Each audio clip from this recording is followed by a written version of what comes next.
एक समय की बात है। सीतापुर नाम के एक गांव में जगिया नाम का एक बहुत ही गरीब आदमी रहता था। जगिया किसी के खेतों में काम करके अपने घर का गुजारा करता था। एक दिन जगिया शाम को खेती करके घर लौटता है तो उसकी पत्नी रीमा सर पकड़कर बैठी होती है। जगिया उसके पास जाता है और उससे पूछता है, घर में राशन का एक दाना नहीं है। तुमने बोला था आज लेते आओगे, पर तुम तो खाली हाथ ही लाते आ रहे हो। अरे मैं आज मालिक के घर गया था, पर वो पैसे मांगते ही इतने गुस्से में आ गए कि उन्होंने मुझे काम से ही निकाल दिया। हे भगवान, तो हम और हमारे बच्चे तब तक क्या खाएंगे? कैसे होगा हमारा गुजारा? जगिया, उसकी पत्नी और बच्चे बेचारे भूखे प्यासे जैसे तैसे 2 दिन गुजारते हैं। जगिया को भी कुछ काम नहीं मिल रहा होता। वो इतना परेशान हो जाता है कि जंगल से कुछ फल सब्जी ही तोड़ने के लिए निकल पड़ता है। चलते चलते वो काफी आगे निकल जाता है। फिर अचानक उसकी नजर एक पेड़ पर पड़ती है जिस पर कुछ अजीब से फल लगे होते हैं। अरे ये फल तो मैंने पहले कभी नहीं देखा, चलो चलकर देखता हूँ। जगिया आगे चलकर देखता है तो उसे बड़ा ही अलग नजारा दिखता है। अजीब अजीब सब्जियां, फल और फूल लगे होते हैं। फिर उसकी नजर एक छोटी पर बड़ी ही खूबसूरत झोपड़ी पर पड़ती है। जगिया उस झोपड़ी को इतने घने जंगल में देखकर बड़ा ही हैरान होता है, पर फिर वो उस झोपड़ी के अंदर जाने का फैसला करता है। जैसे ही वो झोपड़ी के पास पहुंचता है और उसका दरवाजा खटखटाने ही वाला होता है कि दरवाजा अपने आप खुल जाता है। जगिया एकदम घबरा जाता है। फिर अंदर से किसी औरत की आवाज आती है, आओ आओ अंदर आओ। जगिया डरता हुआ हिम्मत करके अंदर जाता है तो देखता है कि बाहर से दिख रही झोपड़ी अंदर से आलीशान घर जैसी होती है। वो तो उसे देखता ही रह जाता है। फिर उसकी नजर बेड पर पीठ करके लेटी हुई एक औरत पर जाती है। उसके लंबे लंबे बाल होते हैं और उसका चेहरा दूसरी तरफ होता है, इसलिए जगिया उसकी शक्ल नहीं देख पाता। जगिया इस बात से बिल्कुल अनजान होता है कि वो औरत एक चुड़ैल है। कौन हो तुम और इस घने जंगल में अकेली क्यों रहती हो? मेरा नाम माया है, मैं इस जंगल की रानी हूँ। तुम बताओ, तुम यहाँ क्यों आए हो? मैं बहुत गरीब हूँ, घर में कुछ खाने को नहीं है, इसीलिए यहाँ से कुछ खाने के लिए सब्जी और फल लेने आया था। मैं तुम्हें सब कुछ दे सकती हूँ, जो तुम चाहो, खाना हो या सोना या ढेर सारा पैसा। क्या सच में तुम मुझे ये सब दे सकती हो? हाँ बिल्कुल, क्यों नहीं, पर बस तुम्हें मेरा नौकर बनकर रहना होगा। तुम्हें मैं जो कहूँ वो सब काम करने होंगे। अगर तुमने ऐसा किया तो मैं तुम्हें माला माल कर दूंगी। जगिया उस चुड़ैल का नौकर बनने को तैयार हो जाता है। उसे उस वक्त बस अपने घर की तकलीफ और अपने भूखे बच्चे दिख रहे होते हैं और वो उसके अलावा कुछ नहीं सोचता। चलो फिर मैं तुम्हें पहला काम देती हूँ।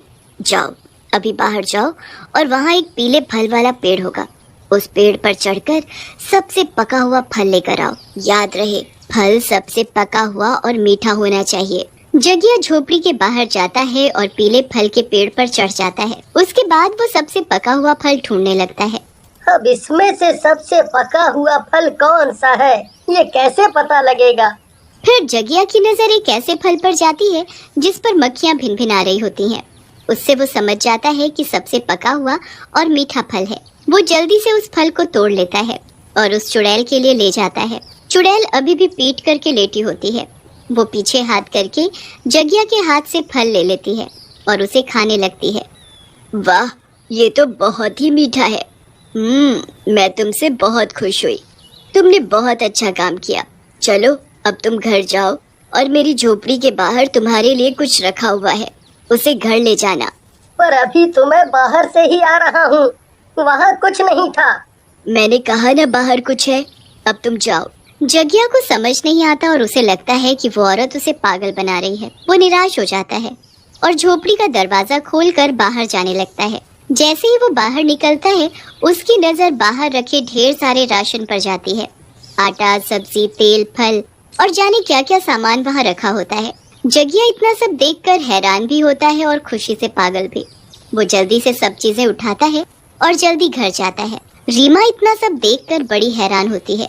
वो जगिया से पूछती है कि वो ये सब कहाँ से लाया, तो जगिया उसे झूठ बोल देता है कि उसे कोई नौकरी मिल गई है। रीमा जल्दी से सब सामान अंदर ले जाती है और बढ़िया सा खाना बनाती है। जगिया और उसका परिवार भरपेट खाना खाता है और चैन की नींद सोता है। अगली सुबह जगिया जंगल के लिए निकल पड़ता है। वो जैसे ही चुड़ैल की झोपड़ी के बाहर पहुंचता है, वैसे ही दरवाजा अपने आप खुल जाता है। जगिया को अजीब लगता है, पर वो अंदर घुस जाता है। इस बार भी वो चुड़ैल पीठ करके लेटी हुई होती है। मुझे तुम्हारा ही इंतजार था। बताओ मुझे आज क्या करना है, मैं सब काम कर दूंगा। पहले जाकर उसी पेड़ से मेरे लिए फल लेकर आओ और फिर वहाँ मेज पर रखी कंघी से मेरे बाल काट दो। मैं और बाल? क्यों, तुम मेरे काम नहीं करना चाहते? बताओ। नहीं नहीं, मैं सब काम कर दूंगा। जगिया पहले फल तोड़कर लेकर आता है और फिर कंघी से चुड़ैल के बाल काटने लगता है। उस चुड़ैल के बाल तार की तरह होते हैं। हाथ में लेते ही जगिया के हाथ कटने लगते हैं। जगिया को बड़ी तकलीफ हो रही होती है, पर वो बेचारा कुछ नहीं बोल पा रहा होता। बाल काटते काटते जगिया के हाथ से खून निकलने लगता है और अब उससे ये दर्द बर्दाश्त नहीं हो रहा था। आखिरकार वो चुड़ैल से बोलता है, एक बात बोलूं, आपके बाल बहुत अच्छे और लंबे हैं। अगर मैं इनको ज्यादा काटूंगा तो ये सुंदर बाल टूटने लगेंगे। क्या सच में? चलो फिर इन्हें ऐसे ही रहने दो। झूठ बोलकर जगिया चुड़ैल के बाल से अपना पीछा छुड़वा ही लेता है। जब जगिया रात को घर वापस जाने लगता है तो उसे पिछली बार की तरह झोपड़ी के बाहर एक थैला रखा मिलता है। जगिया उसे खोलकर देखता है तो उसमें ढेर सारे पैसे होते हैं। जगिया तो खुशी से पागल हो जाता है। वो अपने हाथों का दर्द भी भूल जाता है और घर चला जाता है। अगली सुबह वो चुड़ैल जंगल के लिए फिर निकल पड़ता है। चुड़ैल इस बार उसका बेसब्री से इंतजार कर रही होती है। कब आएगा कब आएगा? आज तो उसका तीसरा दिन है। आज मेरा काम करके वो जिंदगी भर का मेरा नौकर बन जाएगा। बस आज का दिन और एक काम और बस। चुड़ैल जगिया का इंतजार कर ही रही होती है कि तभी जगिया आ जाता है। आ गए तुम? जाओ, पहले मेरे लिए फल तोड़ कर लाओ और फिर मेरे पैर दबाओ। मेरे पैरों में बहुत दर्द है। जगिया पहले फल तोड़ कर लाता है, फिर चुड़ैल के पैर दबाने लगता है। चुड़ैल के पैर एकदम सूखी लकड़ी की तरह अकड़े हुए होते हैं। जगिया बड़ा ही हैरान होता है। कैसी औरत है ये, एक तो हर वक्त अपना मुंह छुपाए रहती है और ऊपर से कितनी अजीब है। बाल काढ़ो तो हाथ कट जाते हैं और पैर जैसे कोई सूखी लकड़ी। पैर दबाते दबाते काफी देर हो जाती है। फिर अचानक जगिया उसके पैर के पंजों को दबाने ही लगता है कि हाथ लगाते उसके होश उड़ जाते हैं। उसके पंजे तो उल्टे होते हैं।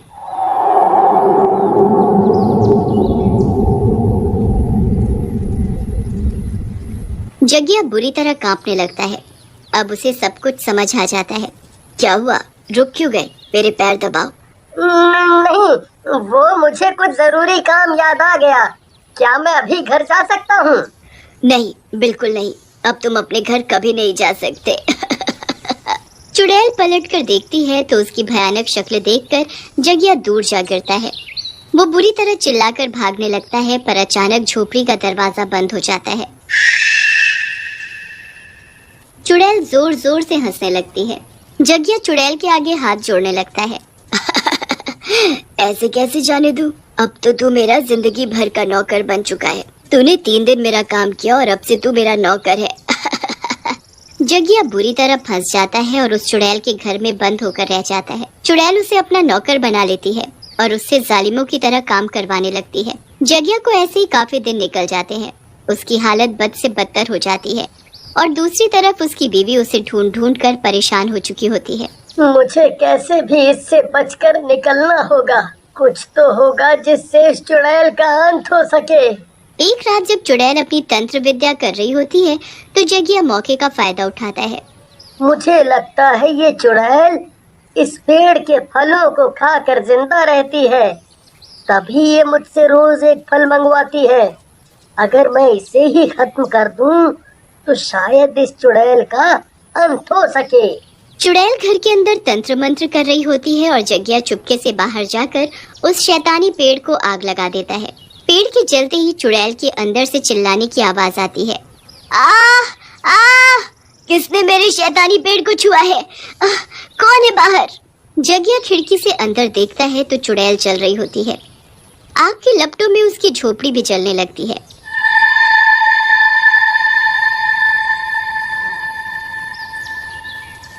आखिरकार जगिया उस चुड़ैल को मारकर वहां से बच निकलता है। वो भागता हुआ अपने घर आकर सांस लेता है और सब कुछ अपनी बीवी को बताता है।